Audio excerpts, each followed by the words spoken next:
30 గంటల్లో 12,00,000 మంది ప్రయాణించారు. మీరు నమ్ముతారా? నమ్మగల విషయమా ఇది అసలకి? అవునండి. శ్రీ శక్తి పథకం లాంచ్ చేసినప్పటి నుంచి 30 గంటల్లో 12,00,000 మంది మహిళలు, బాలికలు ప్రయాణించారు. అసలకి నమ్మబుద్ధి అవ్వడం లేదు కదా! ఖచ్చితంగా విత్ ప్రూఫ్స్ చూపిస్తాను చూసారా? ఇది దగ్గర దగ్గర చాలా యూస్‌ఫుల్ మహిళలకి ఇది. దీని ద్వారా ప్రతి ఒక్క మహిళ కాకపోతే ఇది 5 కేటగిరీస్ ఆఫ్ బసెస్‌లో మాత్రమే ఎలిజిబుల్. చంద్రబాబు గారైతే 6 పథకాల కింద గెలిచే ముందు లాంచ్ చేస్తా అని చెప్పారు. అందులో ఇదొకటి స్త్రీ శక్తి. అంటే ఎంటైర్ ఆంధ్రప్రదేశ్ ఉమెన్స్‌కి ఫ్రీ బస్ అనమాట. ఉమెన్స్‌కి, గర్ల్స్‌కి అండ్ జెండర్స్‌కి. దగ్గర దగ్గర 11,500 బస్సులు ఉన్నాయి. 11,448 బస్సులు ఏమో ఉన్నాయి వర్కింగ్ కండిషన్‌లో.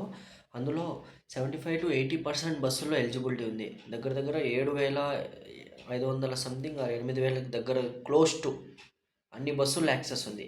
ఇందులో 5 కేటగిరీస్ ఆఫ్ బసెస్‌లో మహిళలకనేది ఫ్రీ ట్రావెలింగ్ ఉంది అలో చేస్తున్నారు. అందులో ఒకటి పల్లె వెలుగు, తర్వాత అల్ట్రా పల్లె వెలుగు ఎక్స్‌ప్రెస్, తర్వాత city ordinary, city metro express. ఈ 5 బసెస్‌లో మహిళలనేది ఫ్రీగా ట్రావెల్ చేయొచ్చు. ఇందులో 3 కేటగిరీస్ వస్తారు. మహిళలు, బాలికలు, తర్వాత క్రాస్ జెండర్స్. వీళ్ళు ముగ్గురికి అనేది ఫ్రీ ఎలిజిబిలిటీ ఉందన్నమాట. దీని బడ్జెట్ ఎంతో తెలుసా అండి మీకు? ఒక సంవత్సరానికి దగ్గర దగ్గర 2,000 కోట్లు. 1,943 కోట్లండి. అంటే పర్ మంత్ ఎంతో తెలుసా మీకు? దగ్గర దగ్గర ఒక నెలకి 162 కోట్లు.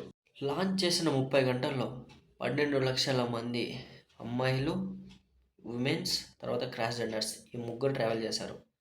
లాంచ్ అయిన 30 గంటల్లోనే 12,00,000 మంది ఇది రికార్డ్స్ బద్దలు కొట్టేశారనమాట. కాకపోతే సీట్స్ అనేది కొంచెం దొరకడం కష్టం అవ్వచ్చు. పీక్ అవర్స్‌లో ఏవైతే మార్నింగ్‌లో ఆఫీసర్స్ టైమ్స్ ఉంటాయో ఆ టైంలో కాకుండా, తర్వాత ఈవినింగ్ టైమ్స్ ఆఫీస్ విడిచే టైమ్స్ ఉంటాయి ఆ టైంలో కాకుండా రిమైనింగ్ టైమ్స్ ఉంటాయి కదా! అలాగా షెడ్యూల్ చేసుకొని ఒకవేళ ట్రావెల్ చేస్తే ట్రావెలింగ్ కూడా ఈజీ అవుతుంది. బస్సెస్ అయితే లాంచ్ చేశారు. ఫ్రీ బస్సెస్ స్త్రీ శక్తి పథకం కింద. అదనంగా ఇంకొన్ని అడ్వాంటేజెస్ యాడ్ చేశారు బస్సులో. ఏం తెలుసా? జీపీఎస్. అయితే ముందు నుంచి కొన్ని బస్సెస్లో వర్కింగ్ ఉన్నాయి, కొన్ని వాటిలో లేవు. కాకపోతే ఇప్పుడు ఇన్స్టాల్ చేస్తున్న వాటిలో as per new information, new update ఒకటి వచ్చి జీపీఎస్.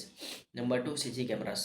లేడీ కండక్టర్స్కి అయితే కెమెరాస్, సీసీ కెమెరాస్. అంటే వాళ్ళ లేడీ కండక్టర్స్కి పర్సనలైజ్ సీసీ కెమెరాస్ ఉంటాయన్నమాట.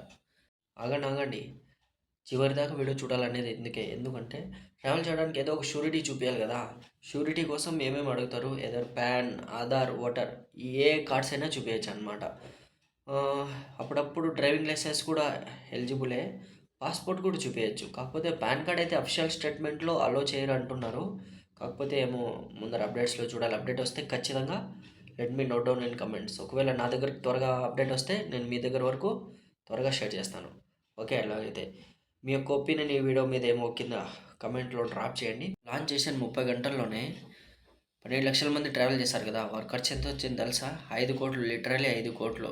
కాకపోతే ఇందులో కొన్ని కండిషన్స్ ఉన్నాయి. ఏమంటే తిరుమల తిరుపతి దేవస్థానం ఉంది. ఎక్కువ మంది జనాలు అక్కడ ట్రావెల్ చేస్తారండి. అక్కడ ఫ్రీ పెట్టలేదు.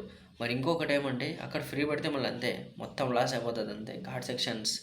మరి ఇంకొకటి ఏమంటే ఏసీ బస్సెస్ కానీ, సప్తగిరి బస్సెస్ కానీ, super AC buses, super luxury buses వీటిలో ఫ్రీ ఏం పెట్టలేదు. రిమైనింగ్ అన్ని బస్సుల్లో 5 కేటగిరీ బస్సెస్ ఏవైతే నేను చెప్పానో వాటిలో వచ్చి ఫ్రీ ఉందన్నమాట. ఇప్పుడు మీ అందరికీ ఒక క్వశ్చన్ నా తరపు నుంచి ఏమంటే, ఎవరెవరు ఇప్పటిదాకా ఆగస్ట్ 15th లాంచ్ చేసిన రోజు నుంచి ఇప్పటిదాకా ఎవరెవరు ఫ్రీ ట్రావెల్ చేస్తారో నాకు let me note down in comment box. Okay అయితే.